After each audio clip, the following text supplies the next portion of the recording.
안녕하세요.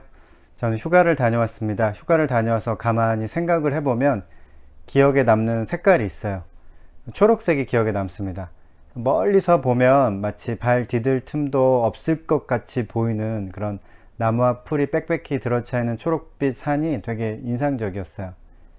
이번 휴가는 한 가지 색깔이 더 기억에 남는데 그 색깔은 바로 흑색입니다.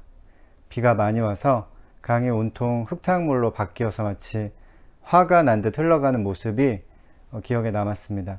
휴가라고 하면 이제 보통 산이나 바다, 강을 생각을 하죠. 그런데 잘 생각해 보면요, 사람들은 오랜 시간 동안 자연을 자신들의 삶에서 내쫓았습니다. 도시라는 것이 그렇죠, 도시. 자연을 최대한 몰아내고 인간이 만든 건물을 세우고 자동차가 다닐 수 있는 길을 만들고 동물을 내쫓아서 사람들만 살 수 있는 공간을 만든 게 바로 도시죠.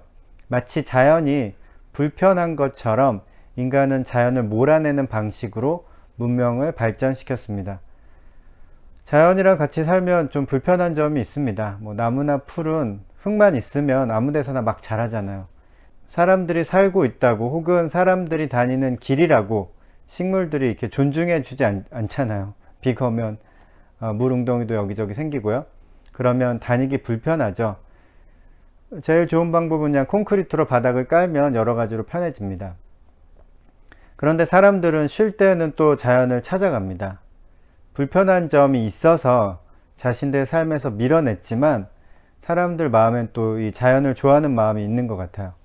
바쁜 와중에 이제 시간이 생기면 사람들은 자신이 좋아하는 일을 하지 싫어하는 일을 하지는 않습니다. 그 사람들은 자연을 좋아한다는 거죠. 힐데가르트라는 사람이 한 말입니다.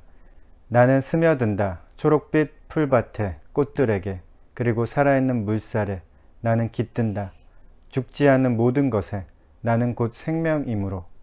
힐데가르트는 12세기에 독일에 살았던 수녀입니다. 성자라는 호칭이 붙어 있습니다. 힐데가르트가 이제 43살 되던 해 신비한 환상을 보았습니다. 그 환상을 통해 어떤 계시를 받았는데요. 힐데가르트는 처음에는 이제 그 환상을 거부하고 무시했다고 합니다. 그러면서 이제 병이 들고 몸이 굉장히 허약해졌는데 나중에 이제 그 환상을 받아들이고 그것을 이제 글로 옮기고 또 여기저기 돌아다니면서 자신이 본 환상을 전하는 예언자와 같은 삶을 살았다고 합니다. 힐데가르트는 이제 자신이 자연에 스며들고 깃든다고 이제 표현을 하고 있는데요. 왜냐하면 자연도 살아있고 자신도 이제 생명이 있으니까요. 사람들이 휴가를 통해서 자연으로 가까이 접근하는 것도 자연에 스며들고 자연에 깃들면서 자연이 가지고 있는 그 생명력을 나누기 위함이 아닐까 생각해 봤습니다. 그렇다면 사람은 자연 속에서 자연인으로 자연 속에 들어가서 살아야 하는가라고 누군가 저에게 묻는다면 저는 단호하게 아니라고 대답을 하겠습니다. 자연도 좋지만 자연보다 더 좋은 건 사람입니다. 자연 속에 파묻혀 살면요 외로워요. 사람은 자연보다도 더 강한 생명의 기운을 뿜어낼 수 있습니다. 그래서 사람은 사람과 함께 살아야 합니다. 저 푸른 초원 위에 그림 같은 집을 지어서 살아도 주변에 사람이 없으면 정말 외로울 수밖에 없습니다. 그런데 도시에 사람들이 많이 살고 있잖아요. 근데도 사람들은 도시 안에서도 외로움을 느끼죠.